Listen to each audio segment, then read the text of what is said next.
Grok అంటే ఏంటి అసలు మనకు అర్థం కావాల్సింది AI chat board. Artificial intelligence ఈ నమూనాలు మోడల్స్ ఏవైనా కూడా దే ట్రైన్డ్ ఆన్ ఎల్ఎల్ఎంస్ అంటారు, లార్జ్ లాంగ్వేజ్ మోడల్స్ అని. అంటే వారు ఒక ఎగ్జిస్టింగ్ డేటా పైన ట్రైన్ అవుతారు. మీరు దానికి ఏ డేటా ఇచ్చారో దానిపైన అది ట్రైన్ అయి ఉంటుంది. అందువల్ల డేటాలోనే బయాసెస్ ఉంటే ఏఐ మోడల్స్లో కూడా బయాసెస్ ఉంటాయి. డేటాలోనే ఇన్ఎడిక్వసీ ఉంటే ఏఐ మోడల్ ఆన్సర్లో కూడా ఇన్ఎడిక్వసీ ఉంటుంది.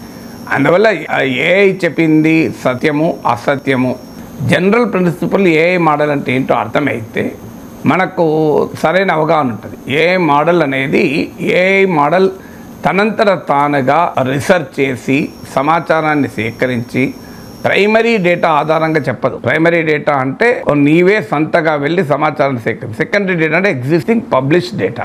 అందువల్ల మరి the Grok A data feed చేశారో ఆ ఏ డేటా పైన ట్రైన్ అయిందో. గ్రాక్ ఈ మధ్య కాలంలో చాలా వివాదాస్పదం కూడా అయింది. ఈవెన్ కేసీఆర్ విషయంలో చాలా పాజిటివ్గా అయిపోయింది. మోడీ రాహుల్ గాంధీ విషయంలో పెద్ద సంచలనమైంది. గ్రాక్ అడిగితే రాహుల్ గాంధీ మోడీ కన్నా చాలా హానెస్ట్ లీడర్.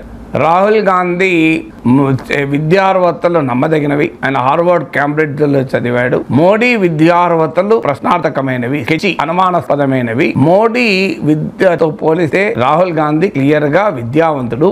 మోడీ యొక్క పబ్లిక్ రిలేషన్స్ మిషన్, ఆయన ఇంటర్వ్యూలు ఒక ఇంటర్వ్యూ మాత్రమే ఇచ్చాడు. ఆయన ఇంటర్వ్యూలు స్క్రిప్టెడ్గా ఉంటాయని ఒక యూజర్ అడిగితే దానికి కూడా అనుకూలంగా సమాధానం చెప్తూ ఈ మోడీ పబ్లిక్ రిలేషన్స్ మిషన్ అని చెప్పి సమాధానం చెప్పింది. దాంతో ఒక యూజర్ అడిగాడు, నీకు తెలుసా ఇలాంటి వ్యాఖ్యలు చేస్తే next day morning CBI ED వస్తుంది అని అంటే గ్రాక్ నేను దేనికి భయపడను, నేను ట్రూత్ సీకింగ్ మిషన్ ను, సత్యాన్వేషణ చేసే యంత్రాన్ని నేను అందుకే దేనికి భయపడను, నాకు తెలుసు భారతదేశంలో ఇది ఒక పెద్ద హెడేక్ గా ఉంది ఈడీ సిబిఐ అని కూడా సమాధానం చెప్పింది.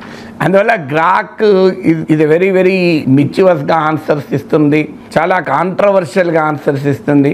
గత కొన్ని రోజులుగా ఇంటర్నెట్ సెన్సేషన్ గ్రాక్ అంటే ఇలాన్ మస్క్ ఎక్స్ రూపొందించినటువంటి ఏఐ చాట్ బాట్. సో అందువల్ల గ్రాక్ చెప్పిందే కరెక్టా అంటే, సో మరి బీఆర్ఎస్ వాళ్ళు కూడా ఒప్పుకోవాలి, రాహుల్ గాంధీ ఇది ఆనెస్ట్ పొలిటీషియన్, రాహుల్ గాంధీ చాలా నిజాయితీ పరుడని కనుక బీఆర్ఎస్ ఒప్పుకుంటే కేసీఆర్ అత్యంత విశ్వసనీయుడు అనేది కూడా ఒప్పుకోవాల్సి ఉంటుంది.